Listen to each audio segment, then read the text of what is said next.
मैं आपका शुभचिंतक ज्योति भाई और भगवान बुद्ध की प्रेरक कहानियाँ के इस नए एपिसोड में आपका स्वागत है। एक बार की बात है, मगध नाम के राज्य में अंगुलीमाल डाकू की दहशत फैली हुई थी।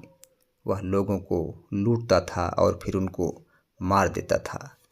लोगों को डराने के लिए वह जिसे भी मारता उसकी एक अंगुली काट लेता और उन अंगुलियों की माला बनाकर पहनता। इसलिए उसका नाम अंगुलीमाल पड़ा। गांव के सभी लोग परेशान थे कि कैसे इस डाकू के आतंक से छुटकारा मिले।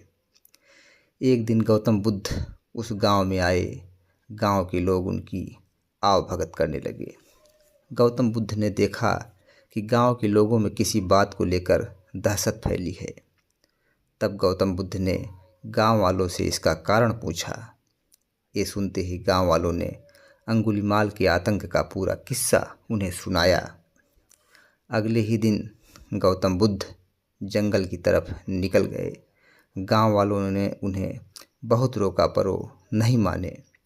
बुद्ध को आते देख अंगुलीमाल डाकू हाथों में तलवार लेकर खड़ा हो गया, पर बुद्ध उसकी गुफा के सामने से निकल गए।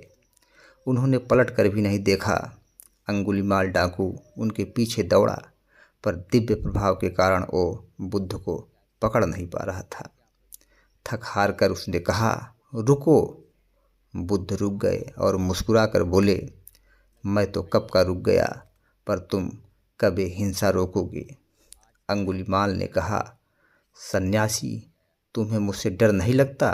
सारा मगध मुझसे डरता है। तुम्हारे पास जो भी चीज़ें निकाल दो, वरना जान से हाथ धो बैठोगे। मैं इस राज्य का सबसे शक्तिशाली व्यक्ति हूँ। बुद्ध जरा भी नहीं घबराए और बोले, मैं ये कैसे मान लूँ कि तुम ही इस राज्य के सबसे शक्तिशाली व्यक्ति हो? तुम्हें साबित करके दिखाना होगा। अंगुलीमाल बोला, बताओ कैसे साबित करना होगा? बुद्ध ने कहा, तुम उस पेड़ से 10 पत्तियाँ तोड़कर लाओ। अंगुलीमाल ने कहा, बस इतनी सी बात? मैं तो पूरा पेड़ उखाड़ सकता हूँ। अंगुलीमाल ने 10 पत्तियाँ तोड़कर ला दी। बुद्ध ने कहा, अब इन पत्तियों को वापस पेड़ पर जाकर लगा दो। अंगुलीमाल ने हैरान होकर कहा, टूटे हुए पत्ते कहीं वापस लगते हैं क्या? तो बुद्ध बोले, जब तुम इतनी छोटी सी चीज़ को वापस नहीं जोड़ सकते तो तुम सबसे शक्तिशाली कैसे हुए? यदि तुम किसी चीज़ को जोड़ नहीं सकते तो कम से कम उसे तोड़ो मत। यदि किसी को जीवन नहीं दे सकते तो उसे मृत्यु देने का भी तुम्हें कोई अधिकार नहीं।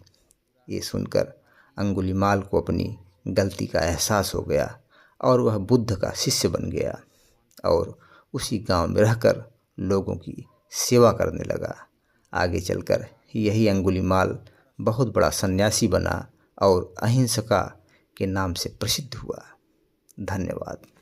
अगर यह वीडियो आपको वास्तव में अच्छा लगा हो तो इसे अपने साथियों के साथ शेयर करिए तथा हमारे चैनल गांव की नई आवाज़ को सब्सक्राइब करिए। धन्यवाद।